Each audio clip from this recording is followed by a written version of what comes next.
شیطان کا وسوسہ، پتہ نہیں قبول ہوگی یا نہیں، اتنی دعا تو مانگ چکا ہوں، ابھی تک تو کوئی نتیجہ سامنے نہیں آیا، اور مانگنے کا کیا فائدہ ہوگا؟ کیا واقعی دعا مانگتے ہوئے یہ وسوسہ نہیں آتا سب کو؟ یا یہ مایوسی کی کیفیت نہیں آتی؟ میری تو نہیں سنی جا سکتی، معلوم نہیں وہ کون خوش قسمت ہیں جن کی دعائیں سنی جاتی ہیں۔ اس لیے چلو کسی اور سے کہہ دیتے ہیں وہ میرے لیے دعا کر دے، اپنے لیے خود کیا کرنا۔ تو شیطان ہمیشہ دعا مانگنے کے عمل میں رخنا ڈالتا ہے، خلل پیدا کرتا ہے، کیونکہ دعا ایک ایسا عمل ہے جو اللہ اور بندے کے درمیان ایک محبت کا تعلق پیدا کرتا ہے، ایک اپنائیت کا تعلق پیدا کرتا ہے، ایک تقرب کا تعلق پیدا کرتا ہے۔ جب انسان اپنے رب سے مانگتا ہے تو اس کا احسان مند ہوتا ہے، اس کے قریب آ جاتا ہے۔ اور مانگتا انسان کس سے ہے؟ جس پر مان ہوتا ہے، جس پر یہ یقین ہوتا ہے کہ وہ دے گا، جس پر اعتماد ہوتا ہے کہ وہ میرا بہت خیر خواہ ہے، میرا بھلا کرنے والا ہے۔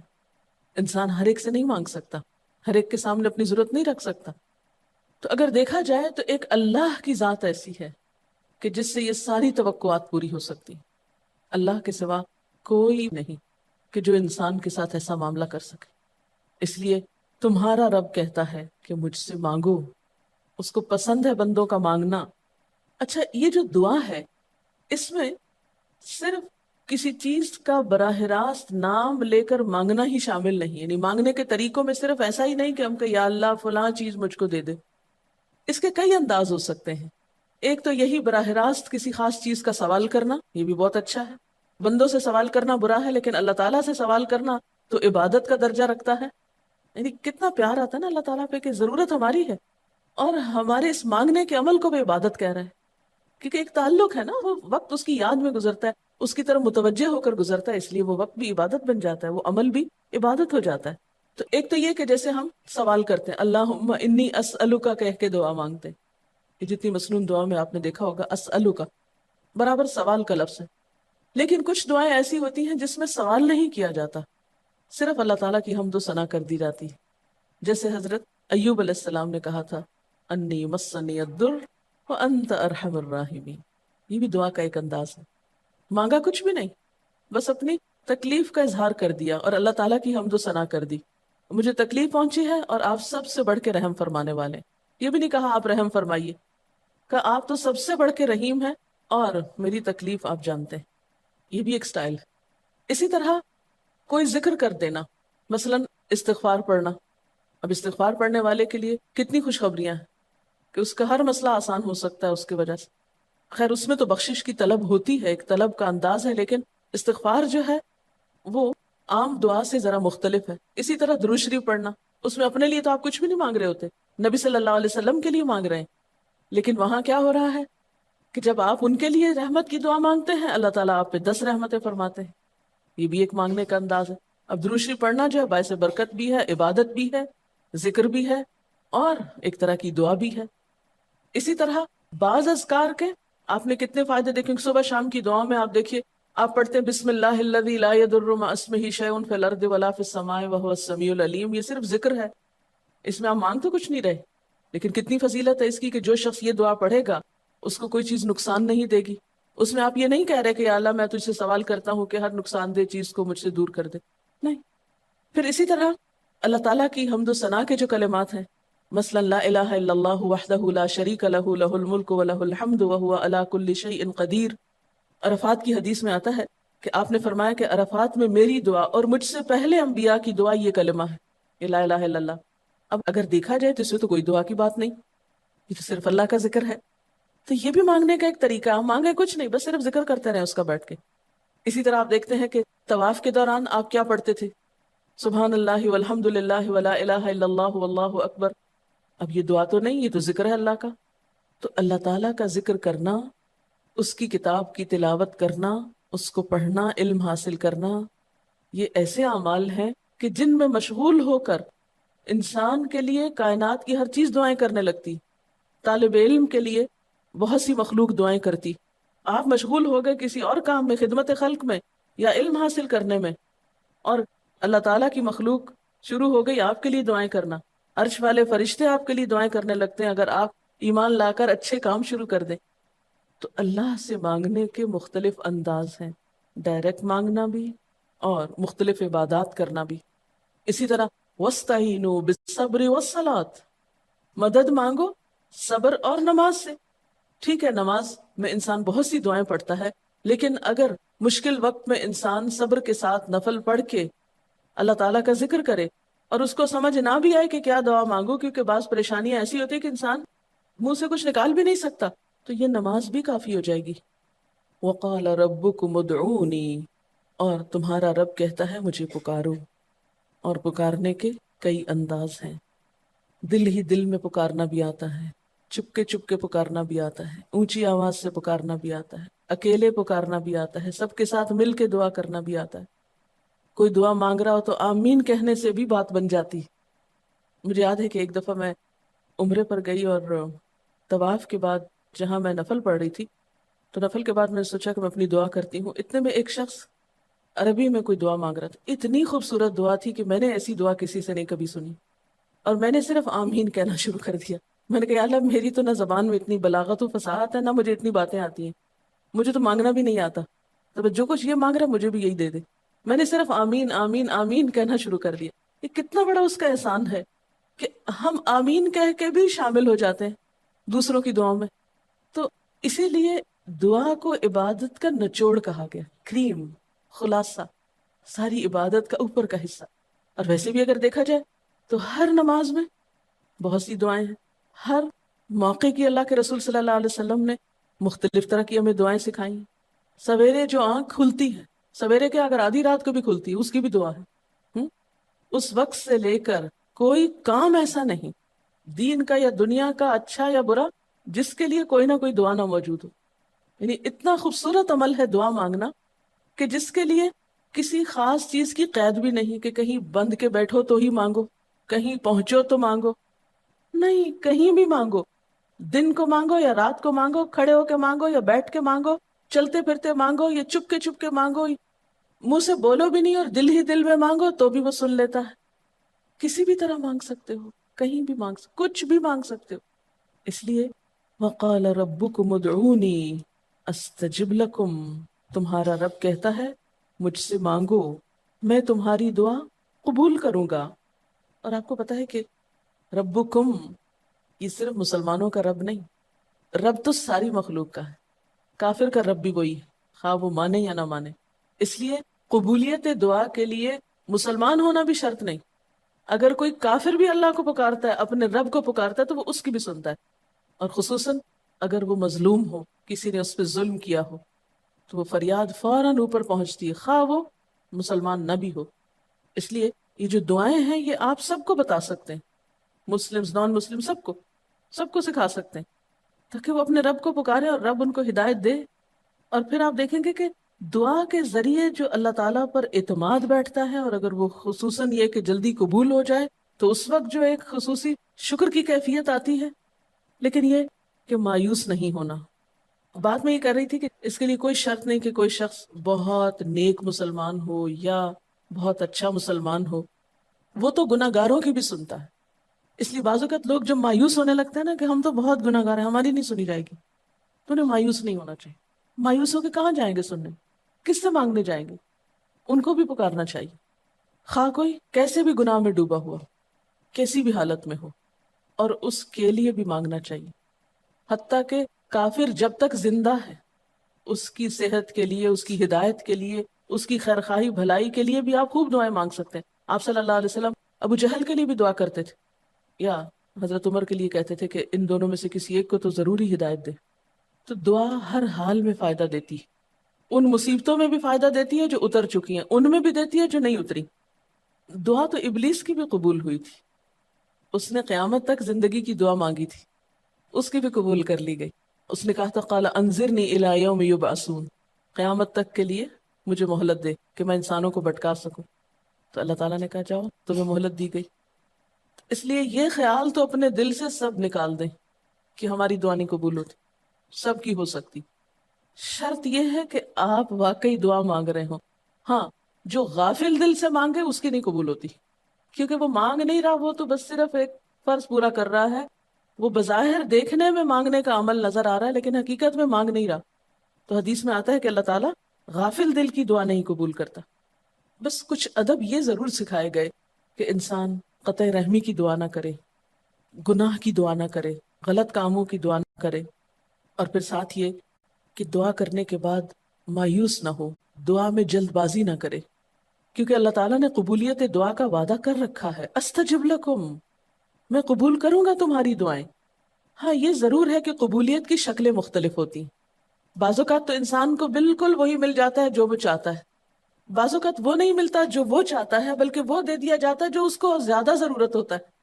یعنی ہمارا تو علم اتنا محدود ہے نا، ہم ایک چیز مانگ رہے ہوتے ہیں جو ہمارے حق میں کوئی زیادہ اچھی نہیں ہوتی، اللہ تعالیٰ ہمارے لیے ہم سے بڑھ کر مہربان ہے، وہ ہمیں وہ نہیں دیتا بلکہ وہ دیتا ہے جو ہمیں اس سے زیادہ فائدہ دے سکتا ہے۔ اگر آپ اپنی گزشتہ زندگی کی دعاؤں پہ ایک نظر ڈالیں تو ہم کتنی چھوٹی چھوٹی چیزیں مانگتے رہے ہیں، اور اللہ تعالیٰ نے ہمیں اس سے بڑھ کر عطا کیا ہے۔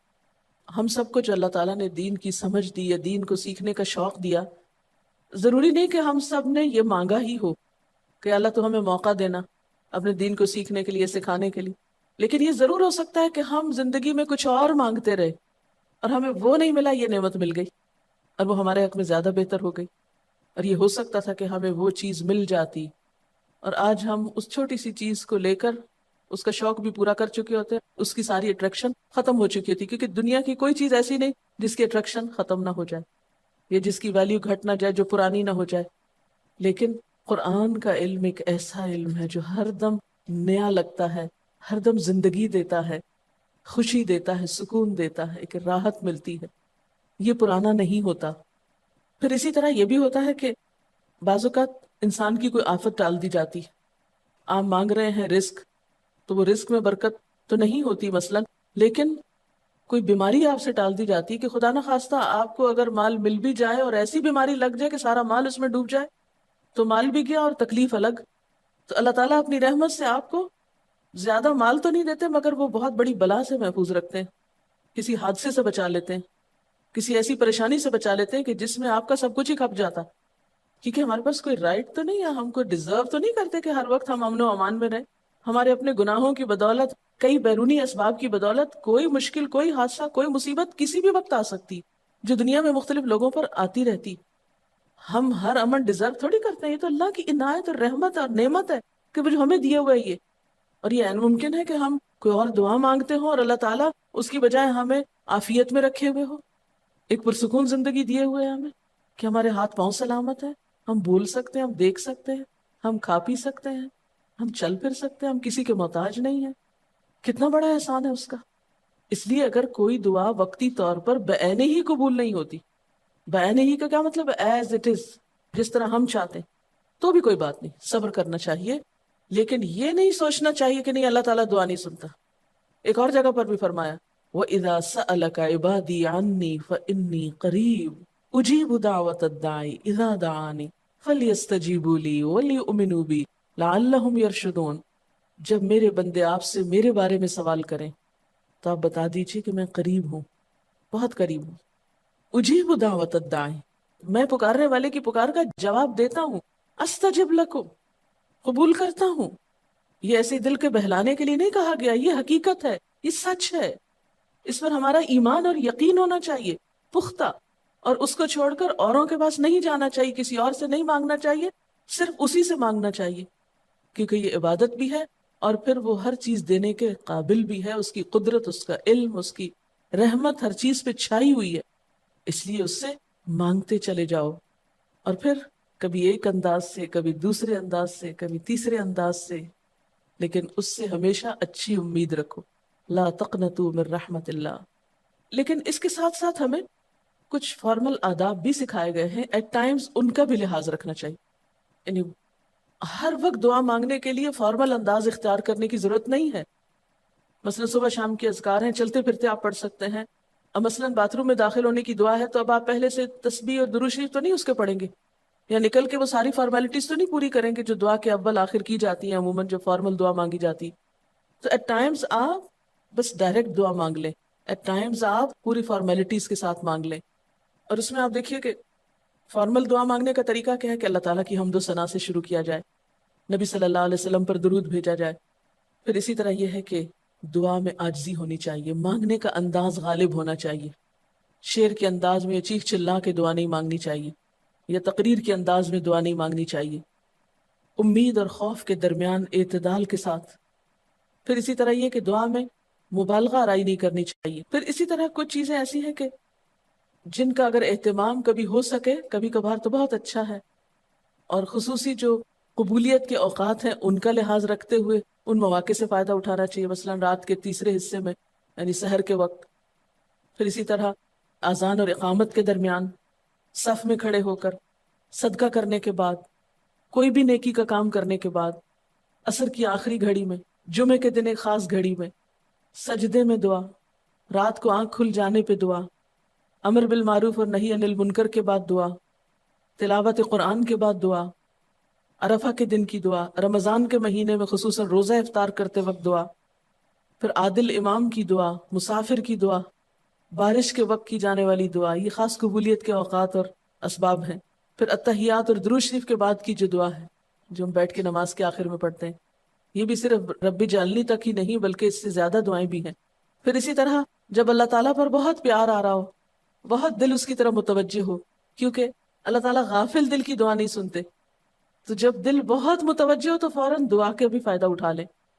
اسی طرح اضطراری کیفیت میں، بہت بے چینی کے وقت، جب کچھ سمجھ میں نہ آ رہا ہو، بیماری کے وقت، پھر اسی طرح سفر کے وقت، پھر اولاد کی دعا ماں باپ کے لیے، ماں باپ کی دعا اولاد کے لیے، استاد کی دعا شاگردوں کے لیے، شاگردوں کی دعا استاد کے لیے، اور جب دعا مانگے تو انداز کیا ربنا اغفر لی ولوالدی وللمؤمنین، اپنی ذات سے شروع کر کے والدین یا قریبی لوگوں کے بعد پھر سب کے لیے عام دعا۔ پھر اسی طرح وضو کے بعد کی دعا، کعبہ کو دیکھتے وقت جب پہلی نظر سے دیکھیں، پھر حتیم کے اندر، پھر سعی اور طواف کرتے وقت دعائیں پڑھنا، پھر مزدلفہ میں۔ لیکن یاد رکھیے کہ ان قبولیت کے خاص مواقع اور مقامات کے علاوہ دعا تو کسی بھی وقت کی جا سکتی ہے، اور کوئی بھی گھڑی قبولیت کی گھڑی ہو سکتی، اس لیے ہمیشہ دعا مانگتے وقت یہ یقین رکھیں کہ اللہ تعالیٰ قبول کرے گا، مایوسی کے ساتھ دعا نہ ہو، کیونکہ جتنی ہماری دعا کے اندر یقین کی کیفیت ہوگی اتنا ہی انشاءاللہ قبولیت کے چانسز زیادہ ہوں گے۔